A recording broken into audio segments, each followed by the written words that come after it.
Wowie. I'm very moved.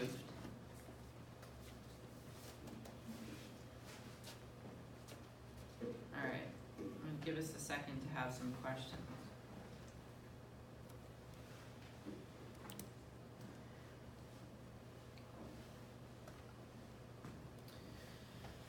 Okay, I'll go first. I just have to say, like, this is a really good example of how, like, an attention getter, like how sharing personal things can, like, it be way more effective than just giving, like, a cold statistic. I mean, she really touched my heart. And it takes a lot of courage to do that, right? So, wow, I just say wow.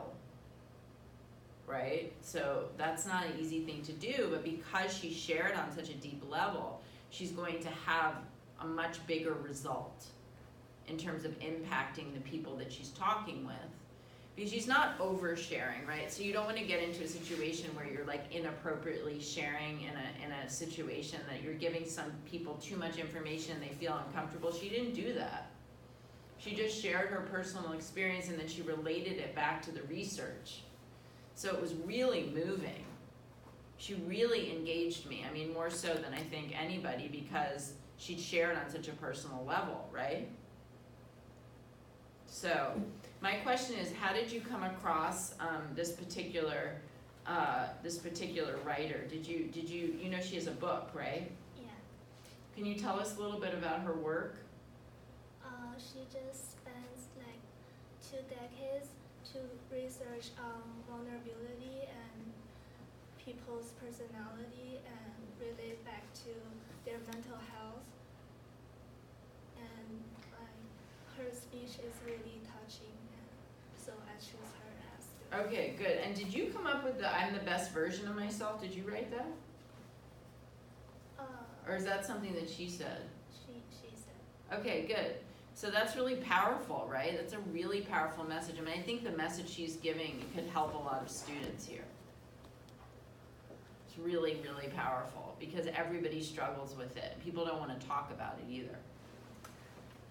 Right? And there's like a weakness, and it's like to flip around something that is considered to be weakness and look at it as strength is really powerful.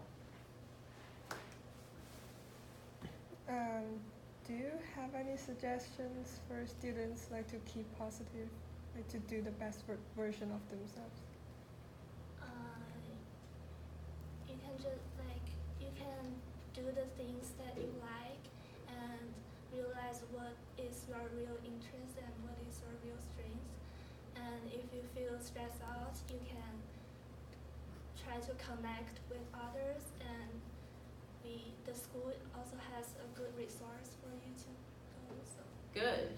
Yeah, because, that's a good question too. So my question is too, like, how do you, if you've been told your whole life that like having feelings is bad and that you're not supposed to show weakness, like what's a way of reframing that so that you can look at being sensitive as a strength?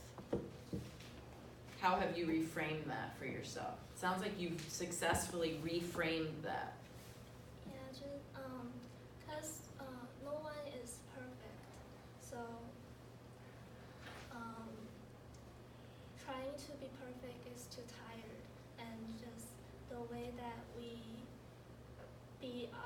the way we dare to be ourselves, and I think can overturn the idea that. Yeah, reframe the idea that it's not enough, and if just because you have a lot of feelings doesn't mean you're inadequate. Inadequate means not being good enough. Okay, good, Shannon. So, do you think that there are any drawbacks related to what the speaker encourages us to like express our vulnerability? Like, That's a good question. Is she suggesting that we should be more emotional and more weak in a sense? No, she's not suggesting us to be vulnerable, but what she says is we cannot look our vulnerability as our weakness, because it can be anything, we can express our vulnerability to others, and in this way we can connect with others and get the feelings that we are worthy. Right. So maybe another way, another kind of, the next step to your question is like, in what contexts?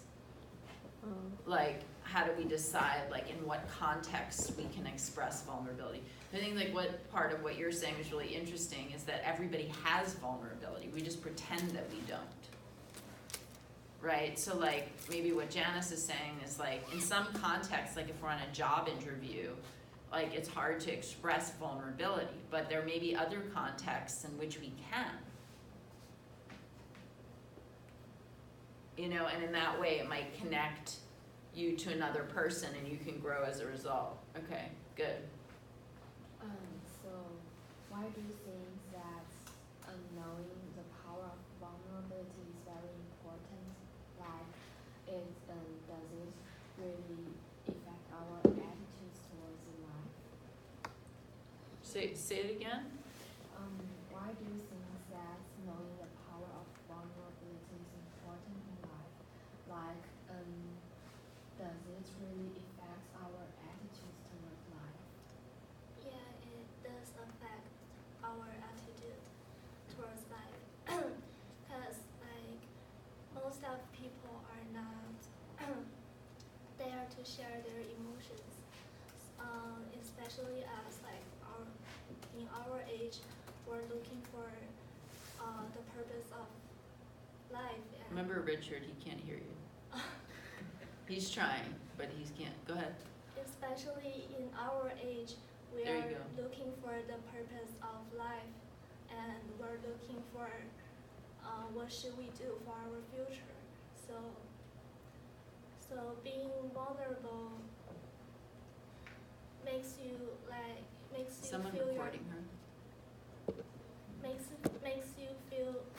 you realize your strengths and your skills. So it will help you to define the meaning of life and your future career. Good. So maybe one consequence is, like, if you're not vulnerable, you don't open up to other people, you don't share your insecurities. I'm just giving you some different language. Open up to share your insecurities, exchange ideas. You might miss the opportunity to grow because you're so afraid of showing weakness. You don't actually, and so I think what Ming Yang is saying is, like, you're at kind of a vulnerable stage in your lives, right? Because you have all these big decisions you're making, right? And you're not fully formed. I mean, you're formed in the sense that your brain is formed, but, like, you're not settled in your life. So you're really open to you're going through all these changes. So it's a vulnerable time. And as a result, it would be good to kind of share that with other people because it might be able to help you get clarity.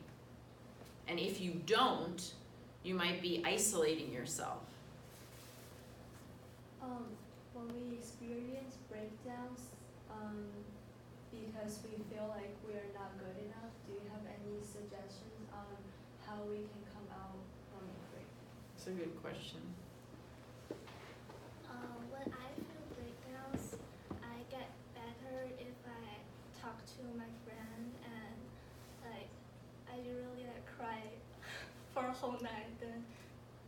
Then the second day I'll be the regular me. So I want to just piggyback on that. You know, there is a counseling center here. Like, you know, a lot of people have, like, when they're at this age and they're going to college, like, this is when some mental health issues come out. And it doesn't mean that you're, like, sick or there's something wrong with you, but because you're being tested in certain ways, this is when a lot of things can come up. So it's important to get, I think, support. And the thing that's fantastic about that support is it's anonymous. Meaning, like, unless you're in a dangerous situation, like where you're in danger, you're hurting yourself or someone else, it's no one's business. Like, no one needs to know that you're going there. There's a confidentiality thing that they can't talk about it. So you have some privacy there, which is, I think, a nice thing. So no one needs to know. If you want to go and talk to somebody, it's a good outlet.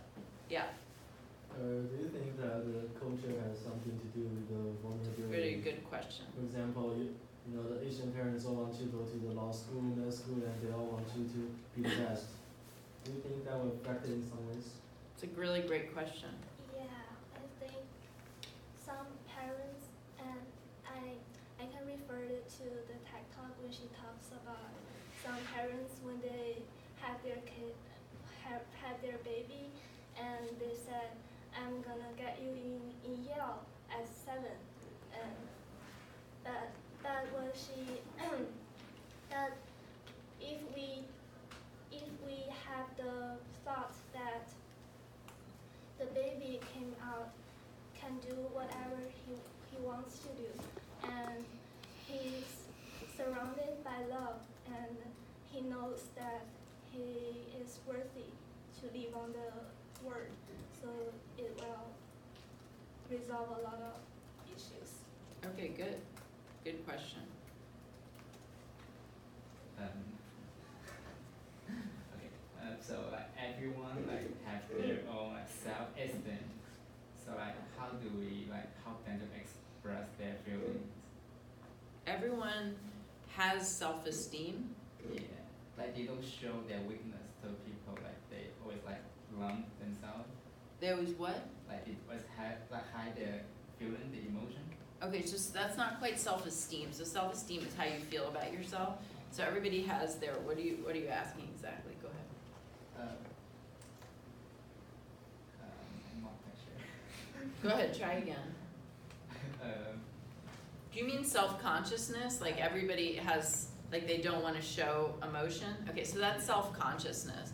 To be self-conscious means you don't want to show. Self-esteem is just how you feel about it yourself, okay? So everyone has self-consciousness, okay? Yeah, like so how do we help them to show their like express themselves? Good, okay. It can depend on your own situation and personality, and find the method that works the best for you. For example, like you're the kind of introvert, and you don't want to talk to your friends, so you can write it down. Good, and she's also showing you by example how to do it, right? Because she's showing you how to express it, and just by doing it, you can maybe encourage other people to do it, right? Yes. Okay.